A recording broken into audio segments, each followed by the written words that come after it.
Selamat siang. Siang, Bu. Perkenalkan, nama saya Rita. Saya di sini berperan sebagai konselor. Kalau boleh tahu, nama Anda siapa? Nama saya Aulia. Mbak Ulia lagi sibuk apa? Biasa Bu belajar. Kalau boleh tahu, apakah Mbak Ulia sudah pernah melakukan konseling? Belum. Oke, jadi sebelumnya saya akan menjelaskan apa itu konseling terlebih dahulu ya Mbak Ulia. Iya, baik. Jadi konseling itu adalah proses di mana klien meminta bantuan kepada konselor untuk mengentaskan masalahnya si klien.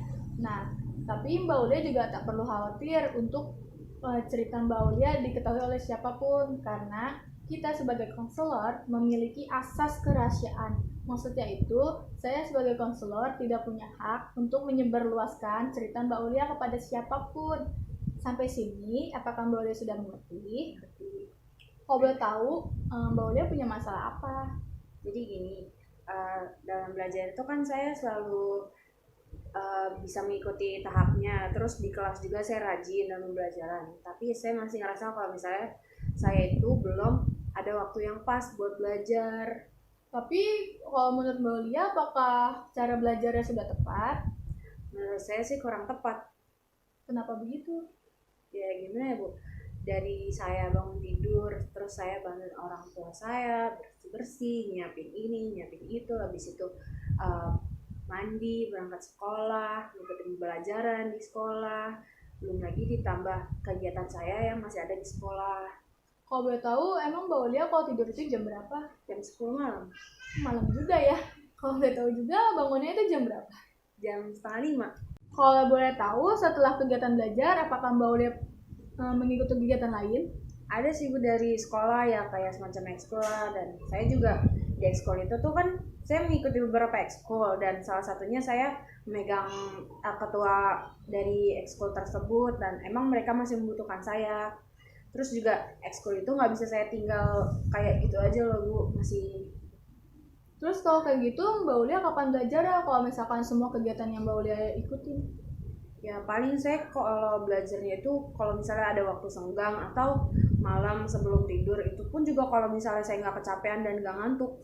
Tapi kalau misalkan buat tugas, Mbak Ulia baik-baik saja kan?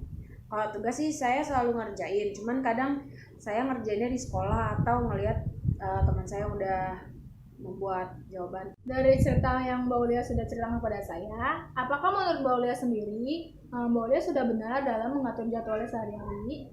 Kalau menurut saya sendiri sih, saya masih belum bisa mengatur waktu saya dengan baik. Cerita yang Mbak Ulia sudah ceritakan kepada saya, menurut saya dalam hal membantu orang tua itu, Mbak Ulia itu sudah tepat. Tapi untuk mengatur jadwal kegiatannya sama waktu belajarnya itu, Mbak Ulia kurang tepat. Iya Bu, di situ yang saya salah. Bagus kalau gitu, berarti kan Mbak Ulia sudah tahu nih titik kesalahan Mbak Ulia itu di mana.